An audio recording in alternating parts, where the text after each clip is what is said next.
Okay, it looks like it's just going to be me on this first video for Buddhism. This will be the last tradition that we'll be looking at in Unit 1, unless you opt into the segment on Sikhism. We'll cover Sikhism next, but that's an optional one. You can skip that, move on to Unit 2, and do Shinto instead. That's completely up to you. Those are my students who are watching this video for my online class. So without further ado, let's get into Buddhism. This first video, I'd like to talk about the story of the Buddha, the historical Buddha that we celebrate in the tradition of Buddhism still today.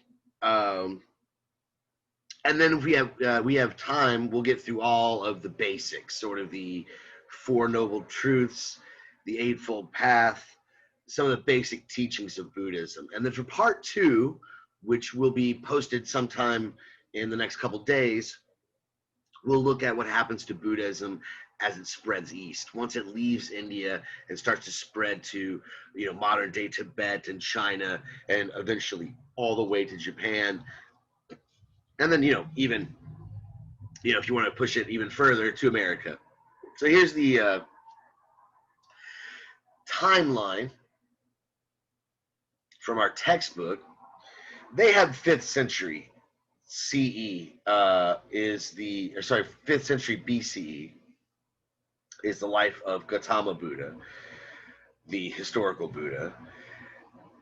After that, the next thing on the list is King Ashoka. We'll talk a little bit more about him in the next video. He's the one that gets credit for spreading Buddhism east, outside of India. And then after this, you get the development of Theravada Buddhism, one of the major branches. There's a big split between the Theravada and the Mahayana, again, in the next video. And eventually the canon, the actual scripture itself, the Pali canon, from what most of the traditions, no matter which tradition we're talking about, they all celebrate, they all read from the Pali canon. This was written down, we think, in Sri Lanka, south of India, big island nation south of India, around 80 CE. So this is quite a long time after the life of the Buddha. We think about 200 or 300 years. Oh, actually, I think it's BCE, so that's circa. That's not a C next to the 80, right? So the Pali Canon, again, about, who knows, 200-300 years after the death of the Buddha. So where do we start? Where do we begin? Like I said, we're going to talk in this video about the legend and the life of the historical Buddha.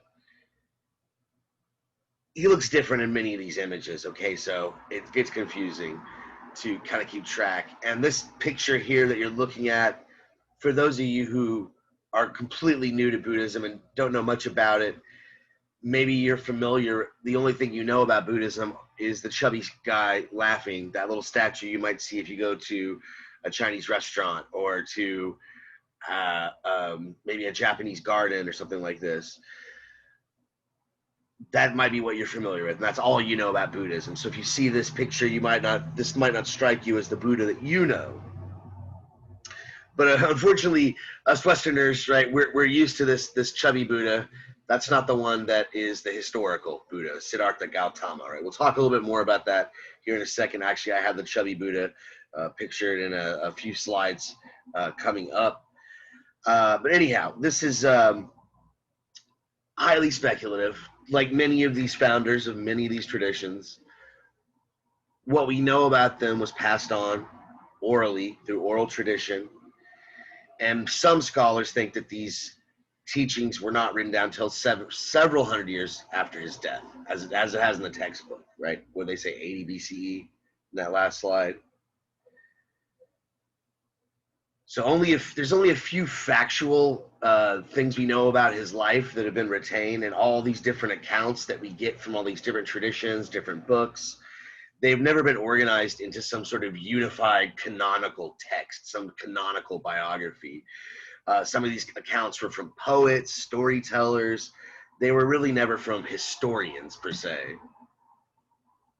And all these different accounts, though, seem to have major themes that all agree. And so that's what I'm going to focus on in this video. I'm not going to get into, so if you've heard the story of the Buddha and you hear me retell it in this video and you're like, hey, he left something out, you know, I've heard it before and it had this part. That's what's going on. I'm trying to keep it simple, give you the bare bones. There are many different versions of this, and I'm giving you what I think, and what, you know, it seems like your textbook as well agrees with me on this, are the key details, the important details, the details that help form what you might say is the basis of the Buddhist philosophy, the Buddhist way of life, the Buddhist path, however you want to put it. The word Buddha itself it's a term that means the awakened one. And this historical person, Siddhartha, is the one who is said to have become the Buddha. He was born near the border of modern-day India and Nepal. We looked at that map in the Jainist video. Same region that Mahavir was thought to have been born in.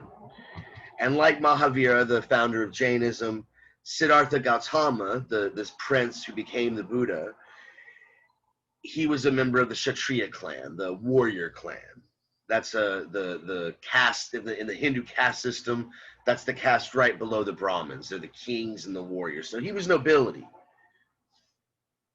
The name Siddhartha Gautama apparently means wish fulfiller, or it can also be translated as he who has reached his goal. He fulfilled his wish, he who has reached his goal.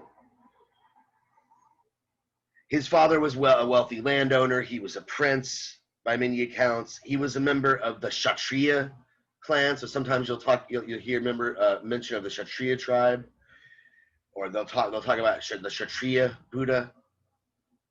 They were a bunch of warriors.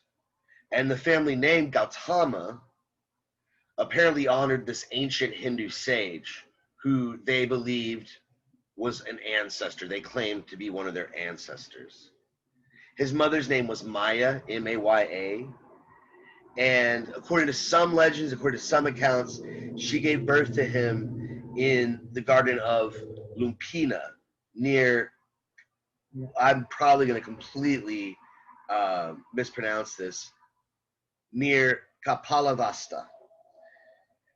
According to some more supernatural accounts of the Buddha's birth, she conceived him without any intercourse. So much like the Virgin Mary in the Christian Gospels. But in this one, there's a story of a white elephant, which is, I guess, a very important symbol in Eastern theology. Symbol of good luck and honor and dignity, strength. The white elephant enters her womb, and during a dream this happens, and carries a lotus flower. Another thing, we'll talk more about the symbolism of the lotus flower, probably not in this video, but in a later one. Maybe the next video, when we get to the Mahayana Buddhists, we talk about the school of Mahayana, the different schools within Mahayana. But again, this the mother of Buddha Maya is visited in this dream by an elephant carrying the lotus flower. Again, a lot of symbolism there. And apparently the childbirth was painless when she gave birth. It did not hurt. Similar accounts, I didn't mention this when we were covering Jainism, but there's also similar accounts of Mahavira, that he was born immaculately, that he was born without harming his mother. I don't know if that's mentioned in our textbook, but I've heard it before. So I guess I should bring it up now that it's come to my mind. So according to pretty much every account that we have, this man Siddhartha Gautama, the member of the Kshatriya clan, the Shakya, he's a Shakyamuni, right? That was he's a Shakyamuni Buddha. You'll hear that term used a lot. I know in Taiwan and parts of China where they still practice certain forms of Buddhism, they'll refer to him as the Shakyamuni Buddha, the Shakyamuni tribe. But anyway, according to most traditions, he was raised in the lap of luxury. He was never shown anything bad, basically. He was raised in a mansion.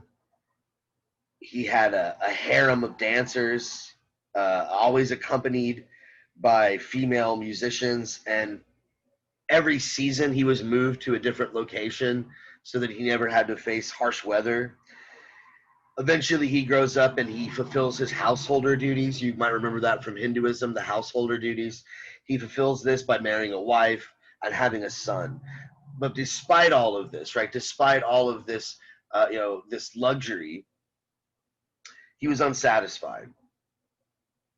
But according to many stories, when he was born, his father was told by a wise man, a prophet, a seer, depends on which version of the story you hear.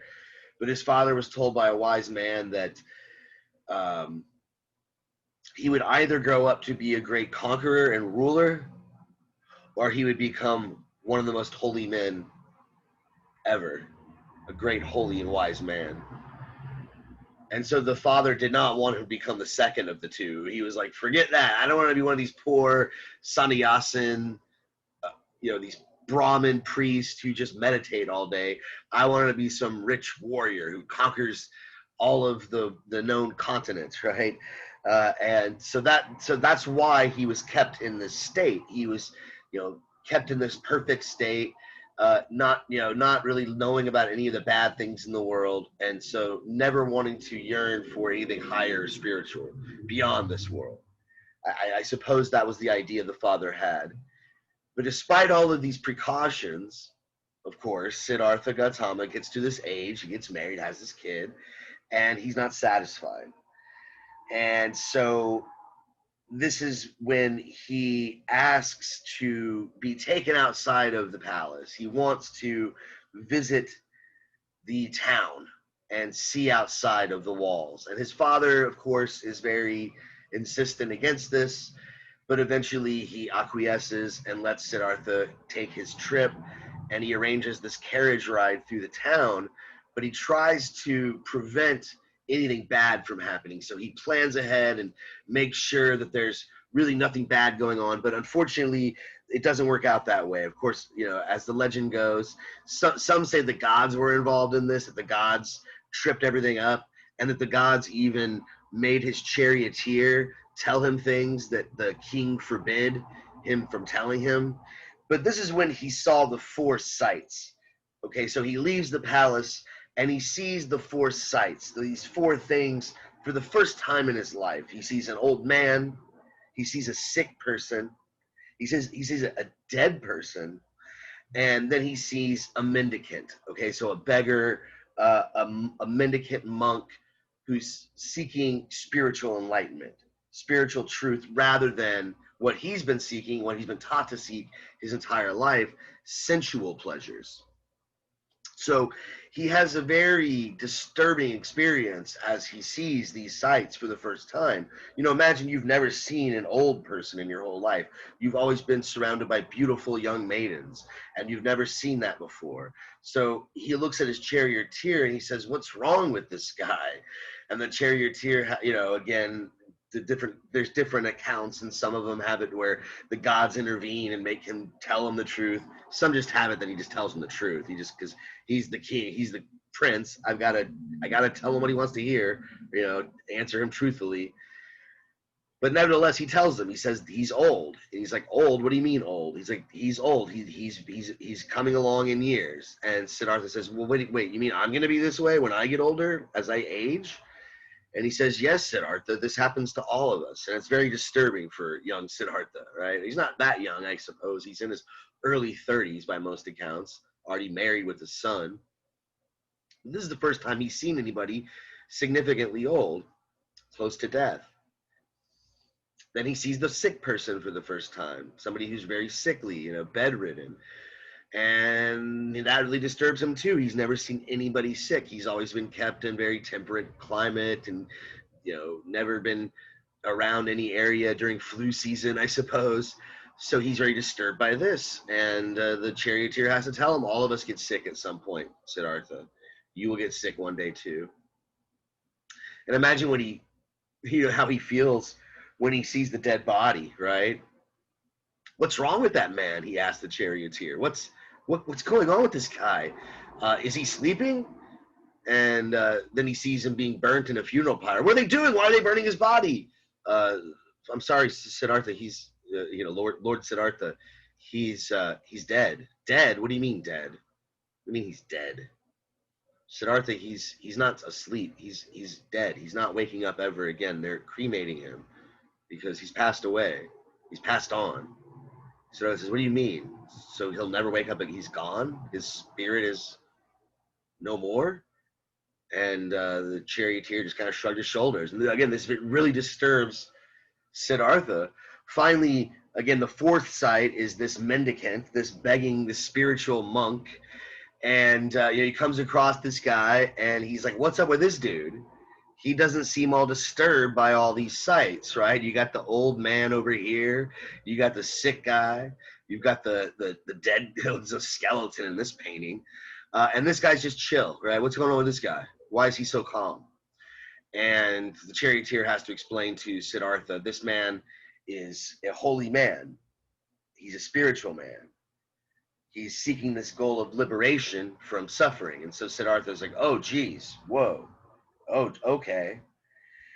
And so this is when he begins the great renunciation. One night he just leaves his palace and goes off to join a group of sannyasins. We talked about sannyasins when we were covering the Hindu tradition. If you are born into the upper caste, if you're a Brahmin, and you fulfill all your householder duties, and you live to a ripe old age, you detach yourself from your family, from your friends, from society, and you seek spiritual enlightenment typically through meditation, and you might join an ashram.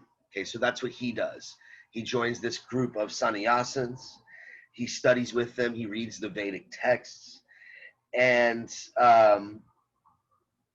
he finds a teacher. He finds a Brahmin teacher who does help him, gives him a little bit of advice, and helps him achieve a higher mental state. But it still was not satisfactory. He wasn't able to find satisfaction in the life, what you might call the hedonistic life, the life of pleasure. And even this life of great austerity, he found this absolutely unsatisfactory as well. So he continued searching. And maybe he thought, I'm just not being austere enough. Maybe I'm not depriving myself enough. Maybe I need to go away from this group of men, this teacher, and just sit here and meditate. So he went under 6 years of self-denial. Some accounts have even longer than 6 years, but I'm just kind of going by, I'm trying to stick with the numbers in your textbook, more or less. But this is another representation of the Buddha. In fact, that painting back here, this is not, if you saw this and you didn't know anything about Buddhism except for the chubby, smiley guy, you'd be like, that's the Buddha? What? Yeah, this is a historical Buddha. He deprives himself, according to some accounts, he's able to live off of 1 grain of rice a day and 1 drop of dew from the grass every morning for water. And so with this, again, it's unsatisfactory. He had to acknowledge that this extreme asceticism, it didn't really ultimately lead to enlightenment. Okay, so obviously the life of pleasure was not good. It led to too much attachment. But being completely austere in this severe way was not the way to go either. So he shifted his practice towards the middle way, right? Okay, here I probably should have put these slides earlier when I was explaining, the preconceptions, the preconceived notions of the Buddha that Westerners typically have, people in America, maybe even in the UK or Western Europe, and how they think of the Buddha. They usually have this jolly fat guy. This is really the Buddha, and this is a Chinese version. And really, I don't think it's supposed to represent a historical Buddha, although some people do believe it was a Zen practitioner, a real man named Buddha, a real monk, a Zen monk. But others think that it's just one of the Buddha's many forms, spiritual forms, one of his celestial forms in the Mahayana tradition. And it's just an embodiment of one of his aspects of being content and completely, I don't want to say inebriated, he's not intoxicated, but he's sort of at peace and at rest and not attached. He's in this light, sort of joyful state that is still, again, not attached. So again, the Buddha meditates under a Bodhi tree for, according to many accounts, for many, many, many years, right? He sits there in deep, deep meditation, and he eventually finds the middle path. We'll talk more about the middle path between this extreme austerity and extreme hedonism. But he's, according to some legends, this is definitely a Mahayana representation. The Theravada Buddhism tends to be more secular, not completely. I don't want to oversimplify both of these traditions, but the Mahayana tradition will usually have a lot more demons and spirits that will come taunt him when they're in their retelling. In the textbook, I think it mentions Mara, who's this evil demon. She also taunted Mahavira in some accounts. But anyhow, so Siddhartha sits in deep meditation under this tree in a village now called Bodh Gaya. It's still a holy site of pilgrimage in modern day India, or actually I think it's in Nepal. It's in Nepal today. But so he finally experienced the supreme awakening. He passed through 4 states. There are these 4 levels of deep contemplation, and he recalled all of his previous lives. So just like Hinduism, Jainism, Buddhism does. Well, Jainism not necessarily believes in reincarnation in the literal sense of the Buddhist or the Hindu, but because of the karma, whatever force you're made of is going to be echoed in your future existences. And so Buddhism is no different than Jainism and Hindu in this regard. So the Buddha is said to have seen all his previous forms, all his previous incarnations, and he had this realization of the cycle of samsara, this wheel of death and rebirth. He had a realization of the cause of this cycle, of what made this cycle happen, why we suffered, and the way out of it. So these are really the 4 noble truths, which we'll get to in just a little while. So as I mentioned, Mara, who I don't know if she's one of these demons pictured here. I don't want to say for sure. But Mara was this evil demon who's the personification of evil, who apparently tried to tempt him to not teach the world. She tried to tempt him to keep his teachings to himself, but the Buddha was determined to set the Dharma in motion. Remember that term Dharma? That's a term that you get throughout these traditions from India, the Dharma being the religion, the teaching, the way, the ethic, the way of life, the pathway. Those are all different ways we could understand Dharma, the truth, the enlightenment, these sort of things. If you go to a Buddha temple, I know I took meditation classes here in Houston for quite a while over in Bel Air, and we would always have meditation at the beginning, and then there'd be what the Shifu called, the Shifu being the master, the teacher. The Shifu would give a Dharma talk, so a talk about the teachings of the Buddha, the truth of the Buddha, the wisdom of the Buddha.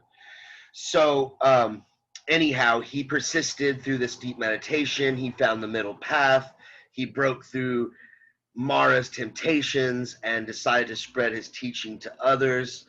And so his first sermon, I think we already said enough about the middle way. We'll expand upon what the noble eightfold path is, and that'll give you an idea, again, more specifics about the middle way, right? So it's just, again, it's this compromise between oh geez, let me back up. Didn't mean to do that. It's this compromise between the complete self-denial that he saw in the sannyasins, this complete detachment from all the whole world and everything, from all friends, family, any sense of community, and the self-indulgence that he experienced as a young person. He found there's a middle path, and it's the Noble Eightfold Path, and that was the way out of the cycle of suffering, the cycle of samsara, death and rebirth, etc. So he gives his first sermon. These are, sometimes if you go to a Buddhist temple, you'll see a statue of the Buddha. Maybe he'll be sitting on a lotus flower here. Again, we'll talk about the symbolism behind the lotus flower. Probably not in this lecture. We won't have time for it. We'll get to it in the second part of Buddhism. But in many Buddhist temples, as I was saying, you'll see a statue of this scene here with deer here. So these deer, it was a park called Deer Park in Benares, also in northern India, where he gave his first sermon. He told his first followers, who became the first bhiksus, the first Buddhist monks, he told them the Four Noble Truths, the Noble Eightfold Path, and the 3 marks of existence. So again, this is the teaching, this is the Dharma altogether, the Four Noble Truths, the Noble Eightfold Path, and the 3 marks of existence. I don't think we're going to cover the 3 marks of existence, but we're definitely going to go over the 4 noble truths and the noble eightfold path. Like Jainism, much like Jainism, Buddhism doesn't distinguish between castes, so they were willing to accept anybody that wanted to become a bhiksu. Whoever wanted to follow the Buddha could. Doesn't matter if you were a Brahmin or Kshatriya or one of the lower castes, Shudra. So he formed the Sangha. That's the name that you would give to the group of monks, right? So remember we just talked about how he joined an ashram. That was a bunch of sannyasins. So that would be, I guess, what you might think of as the Hindu equivalent. Obviously different traditions, but some similarities here, right? But again, so the Sangha is the community, the Buddhist community. Sometimes that word is used to refer to specifically the community of monks, but sometimes it can also mean to the entire Buddhist community. So that would be also the lay followers too, not the ones that necessarily live in a monastery or that, you know, are the deep, serious practitioners. Those could also be considered a part of the community as well. It depends on how that, I guess you have to get from the context of how the word is being used. But the first time it's used in your textbook, when it's talking about how the Buddha formed the Sangha, that is his first group of followers. It's this monastic order, the monks, who sort of developed out of his earliest disciples.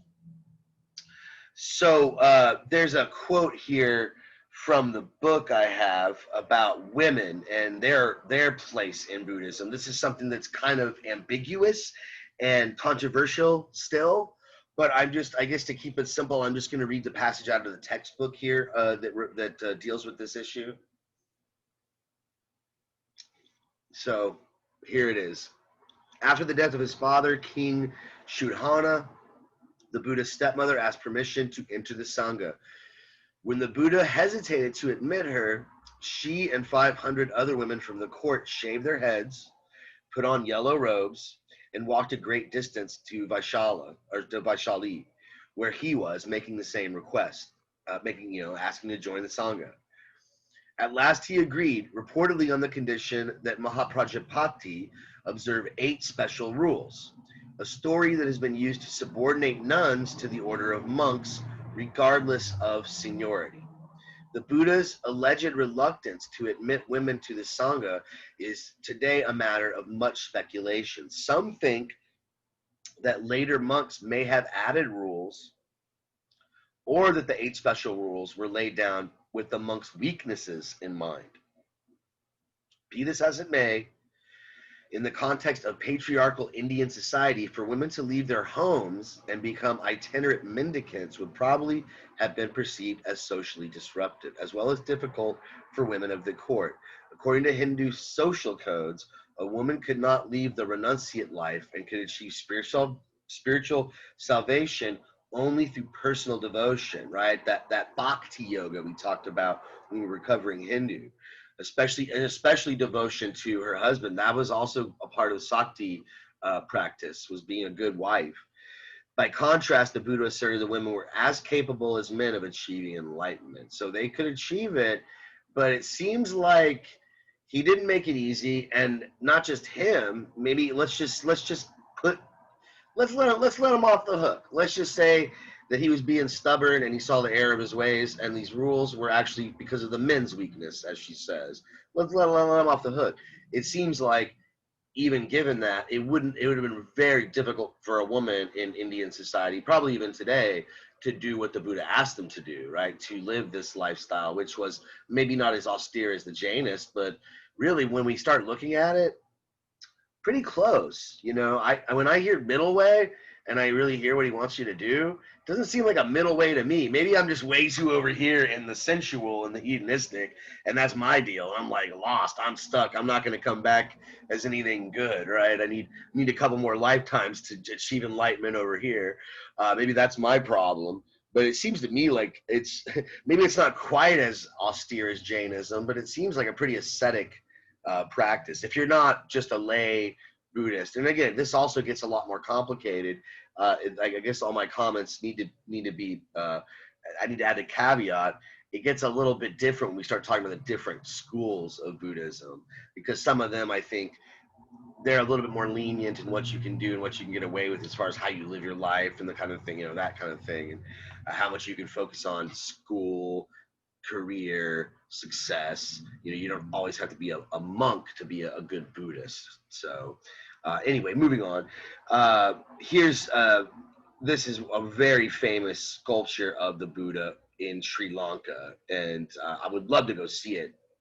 It's huge. I was looking for an image that had a picture of something standing next to it, but it's famous. It's from his scene of his death. Okay, so when he dies, this is also another thing you might see if you visit a Buddhist temple. Not only, let me back it up a bit. Not only will you see this scene, you'll see statues of a deer, statues of some guy meditating. That's the Buddha. He's meditating on a lotus flower, and these men are sort of kneeling before him and receiving his spiritual wisdom. That's a typical scene that you'll see at a Buddhist temple. You'll see statues of it or images of it, and this is another one, right? You're going to see him lying on his side also with his followers. See, these look like deities, so even the gods are here to honor him, perhaps. Okay. This might be a Tibetan image. I'm not really sure where I got this. This is a very old slideshow. So the story of his death is that he actually had some bad food that was poisoned, or it was just spoiled. And even according to some accounts, he knew that it was poisoned, but he didn't want to be rude to the person that gave it to him. Like, they didn't know it was poison, and they thought they were being really nice to a holy man. So he just didn't want to be rude. He didn't want to insult them or something like that. So he went in and ate it anyway. And he didn't designate a successor, but his teachings were spread. There's another image. That's certainly Tibetan for sure. I can just tell because of these deities. These are all, they look very demonic, kind of scary looking. Yeah. Some of the Tibetan deities are, I'm not an expert on Vajrayana Buddhas. That's the Tibetan form of it. But most of these deities seem to have been brought in from an earlier religion from the region. And we'll talk about that again more in later videos when we get to the different schools that develop as Buddhism spreads further east, further away from India, where, it's really not that big of a force in India anymore, right? Obviously, Hindu is still alive and well in modern day India. Islam is still alive and well. There's definitely a lot of Sikh activity there. Baha'i is a tradition we're not studying that's big over in that region. But Buddhism really largely is centered mainly in Japan, Thailand. You've got the Asian Peninsula with Vietnam and Cambodia, parts of China. So even though I'm putting it in this unit with India, it's really had much more influence as it spreads further east. So the story gets much more complicated. So all this stuff I'm saying comes with a real grain of salt, or I wouldn't say grain of salt, but details need to be filled in later, I think is a better way that we should put it here. So on his deathbed, he didn't have a successor, but I think I maybe got a little too, there were so many of these images, so maybe that's why I have so many of them here, all these images of him at his death, right? All his followers here to pay their final respects. But I was trying to get to Ananda. So he's considered his closest follower. Look, there's another swastika again. We talked about the swastika in the Janus video. This is a symbol of the cycle of birth and rebirth and all that sort of holy symbol here. But again, Ananda was his father that was said to have been at his discourses and to have heard all his teachings and to have memorized them all. And so he was apparently the one that carried the Dharma on. And he put the Dharma into practice. He defended it against criticism. And one thing that is, you might say, a controversial part of Buddhism, some Buddhists don't like it. They think that it's idolatrous, and that's seen as a form of attachment. Some of what are seen as the Buddhist relics, what are seen as his bones, his remains, are found at different sites. And, just like you have in Christianity, the Shroud of Turin, and if you go to the Vatican, you can see the tomb of St. Peter. And so all these, to some practitioners, Even I suppose you could say even Christians would say that about those things, that's idolatrous, that you should only, Jesus Christ is who you should, same thing here. The Buddha, you're not even really supposed to worship the Buddha. It's his teaching. You should respect the Buddha and venerate him and be very thankful to him for all he has done. But you don't worship him. That's a form of attachment. But you just have, again, you have to be thankful for him for bringing these teachings. Nevertheless, there are forms of Buddhism which you might be seen as more superstitious, where they do have certain relics, bones and things that they preserved from his life. And they built these dome-shaped reliquaries where they house some of these remains. But the Buddhist tradition largely is non-theistic. Okay, so there aren't really any deities. Again, big caveat here, this gets more complicated as Buddhism travels east and it starts to incorporate maybe some traditions from ancient China and ancient Chinese folklore, and some of those elements start to mix with some of the Chinese and Taiwanese and Japanese forms of Buddhism. So again, this gets complicated, but largely we can see, if you look at least at the earliest forms of Buddhism, the most ancient forms of Buddhism that we still have preserved today, they're non-theistic, right? There's no personal creator God that you're going to find in religions like Judaism or Islam or Christianity. You can't pray to the Buddha.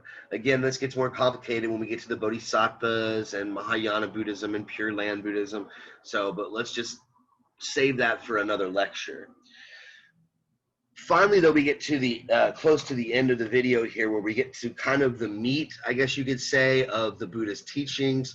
I mentioned that his first sermon, he produces the Four Noble Truths. He gives us the Four Noble Truths, and here they are. And then we hear also the Eightfold Path, the Noble Eightfold Path. So let's cover those two things to wrap this video up. I've got about 18 minutes or so. I was going to talk a little bit about the Theravada school of Buddhism versus the Mahayana. Those are kind of the two broad traditions. But I'm not doing as good on time as I thought I was going to be. So maybe I'll go ahead and just sort of cut this shorter than I planned, and just, again, kind of cover very basic teachings of Buddhist philosophy. These are sort of the things that all the schools are going to agree on, whether you're a Theravada Buddhist or Mahayana Buddhist. All of them are going to follow the Four Noble Truths. So what are the Four Noble Truths? Let me get a sip of water here. So the first one is that life is suffering. Now that's the traditional translation that you'll find here in the West. It's probably not the best translation. The word suffering is dukkha, and it really is better, I would say, better translated as unsatisfactory, unfulfilling. The way that it's translated here, it makes it sound like every moment of your life is irritating, that every moment that you're here and existing, you're being in some state of pain, or again, suffering sounds pretty intense. So I think that this is misleading, and it leads a lot of people to get the impression that Buddhism is a very negative or pessimistic type of religion, that it has a very negative view of life and a negative view of the world.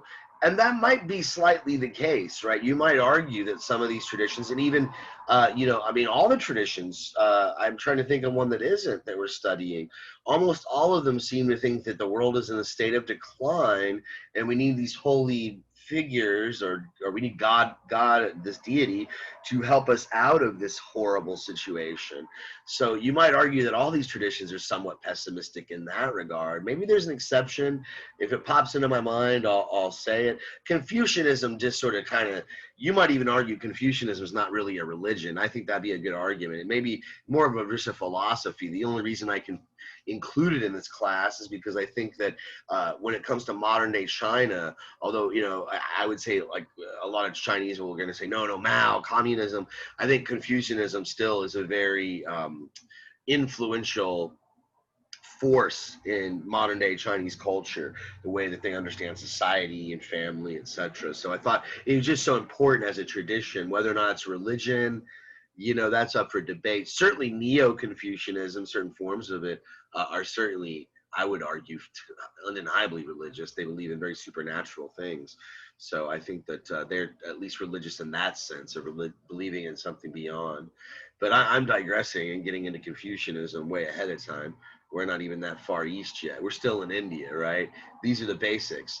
Dukkha, again, just unsatisfactoriness. Life is not that, you do have great moments, obviously. We have fun days, we have bad days, we have mediocre days, all sorts of days that, ups and downs.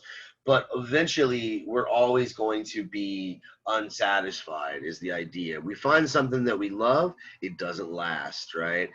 We find something that gives us focus and gives us meaning, it doesn't last. It's always going to be unsatisfactory. So that's the first noble truth. Now, why is it that way? Why do we always have this feeling of unsatisfactoriness? That's the second noble truth. Well, the reason is because of our desire or attachment. We're attached to things.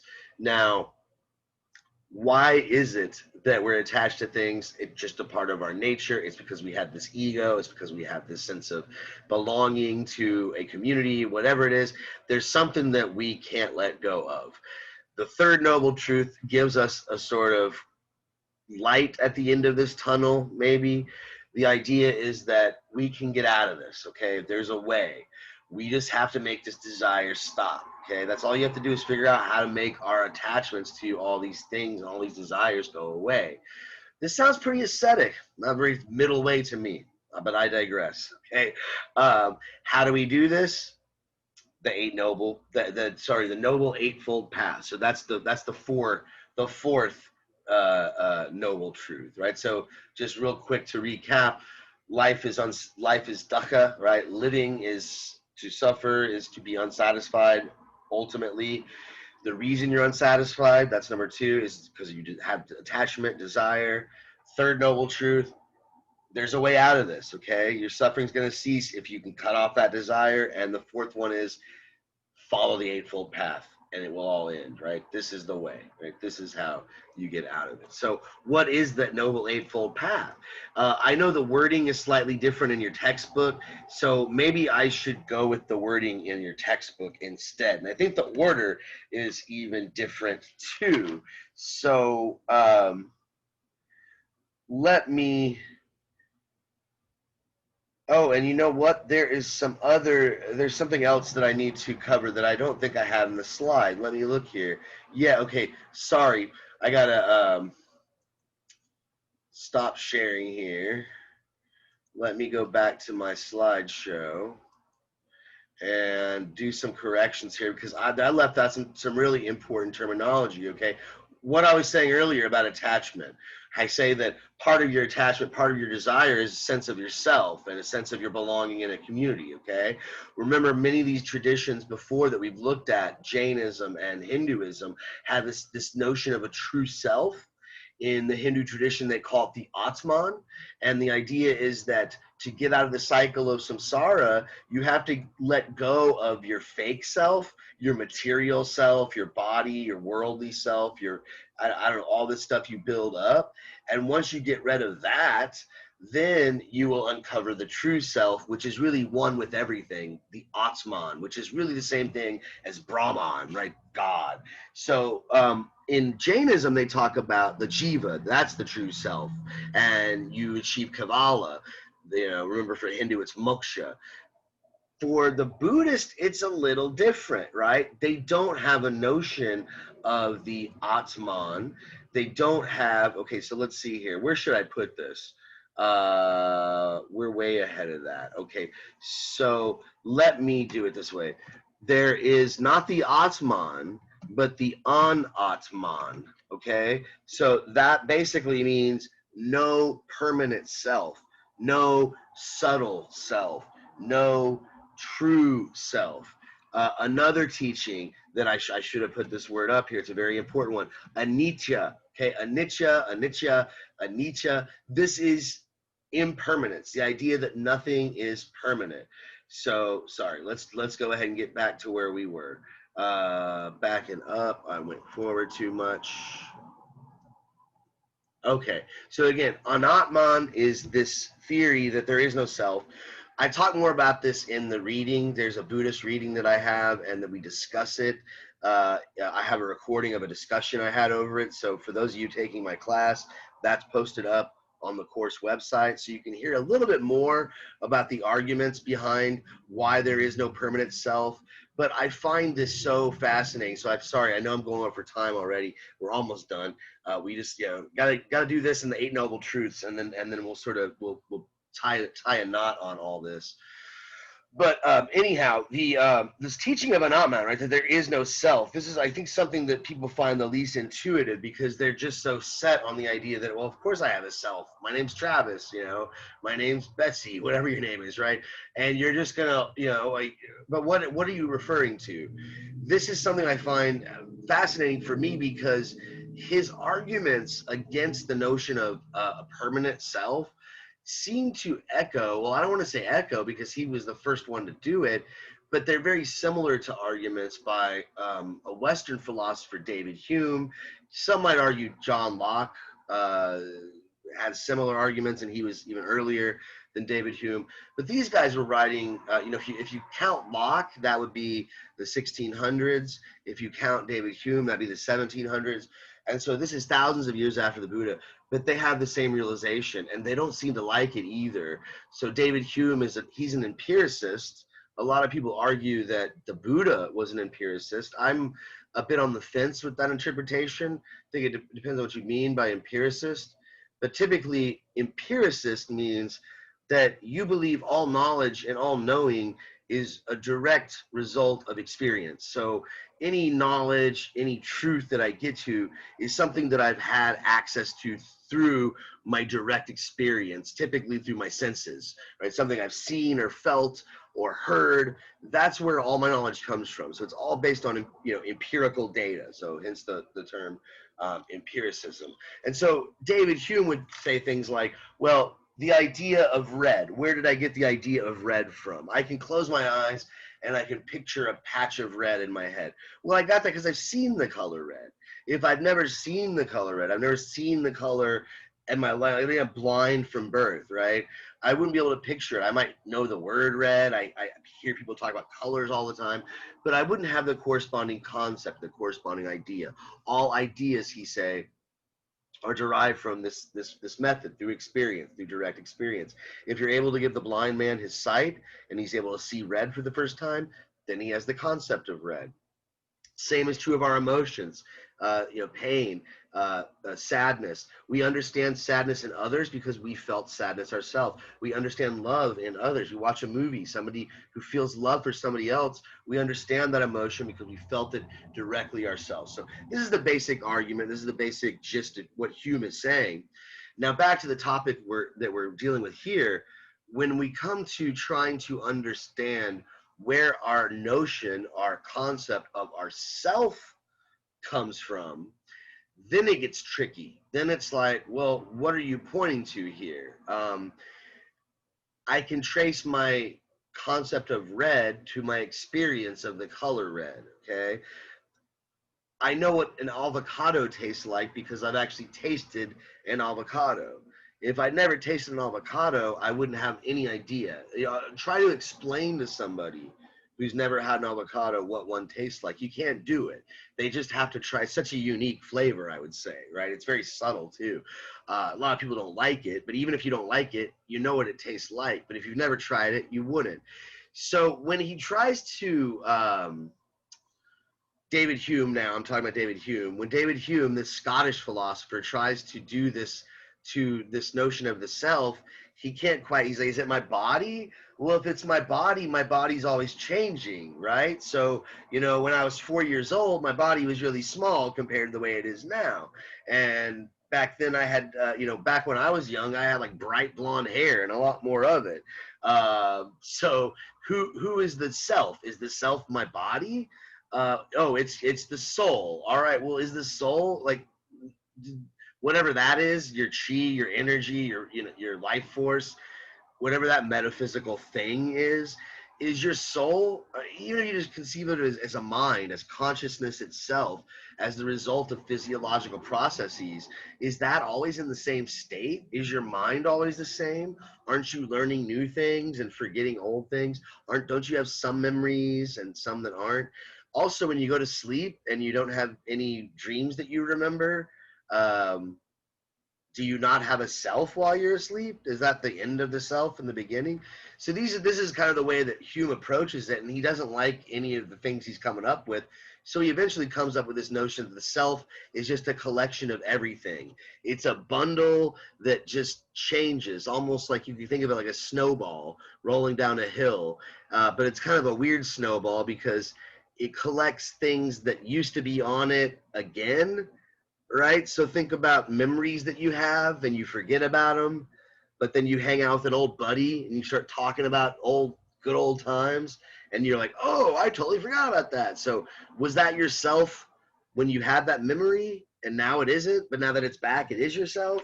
So Hume is just like, look, there's no like permanent self. He kind of is with the Buddha. Same thing. The Buddha, I love the reading that I gave you guys. You know, the Buddha is asked, where does the bhikkhu go when he dies? And the Buddha says that's like asking where the fire goes when he dies. The fire is dependent. It depends on all these other elements. The self depends on all these other elements. You need a community, you need a family, you need a job, a sense of purpose, you need a body. You need all these things together that give you a sense of identity, a sense of purpose and selfhood. And without all that stuff, there is no self, says the Buddha. And the self, it is really not always in the same state. It's always changing.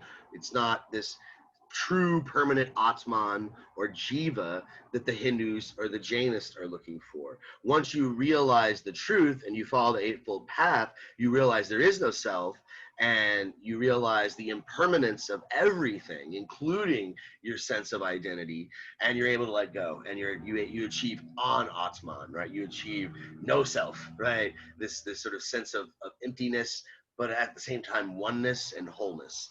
Kind of a contradictory teaching, but we'll expand on that in later lectures. I know this might be confusing to those of you who are just hearing this stuff for the first time.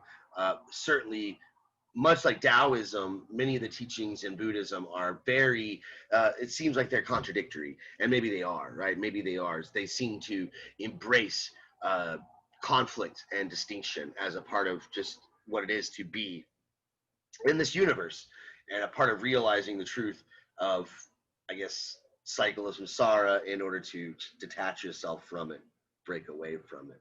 So again, anatman, no self. Anicca, again, is this teaching of impermanence, that nothing is permanent, including you.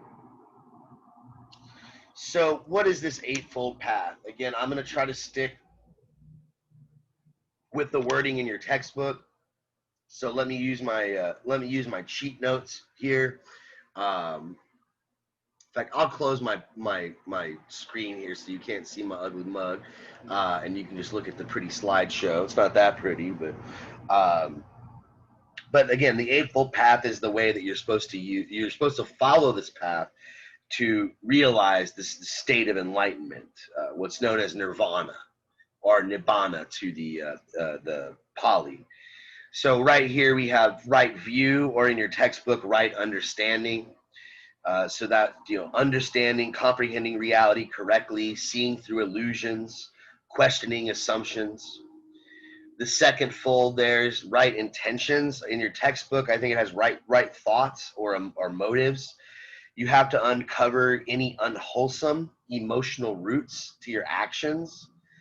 You have to, if you have a desire to hide your imperfections, or if you're trying to avoid contact with others, try to be aware of this and guide your actions with right intentions. Right speech, that's the same wording as your textbook, so it's pretty self-explanatory. I think they give a list of things in the book, right? Don't gossip, don't lie, don't speak harshly about anybody, don't engage in divisive speech, but also try to use speech to bridge the gap between warring factions. You have to act correctly, of course. That's pretty obvious, but what does that even mean? It gets complicated. Anybody that's taken a class in ethics, but in the textbook, you can't destroy life. You have to avoid destroying life. You have to avoid stealing, no sexual misconduct. Don't lie, of course, and don't get intoxicated, right? Don't get drunk.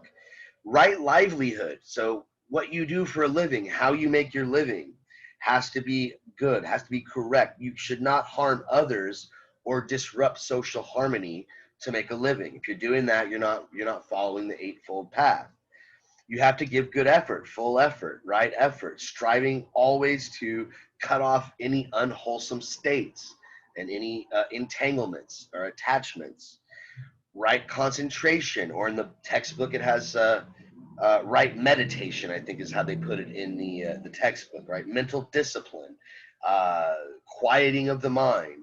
Become a still pond is a metaphor they use quite a bit. Become a still pond where all the universe is reflected. Become the Atman, right? Let go of the self and become as still as a peaceful pond reflecting everything.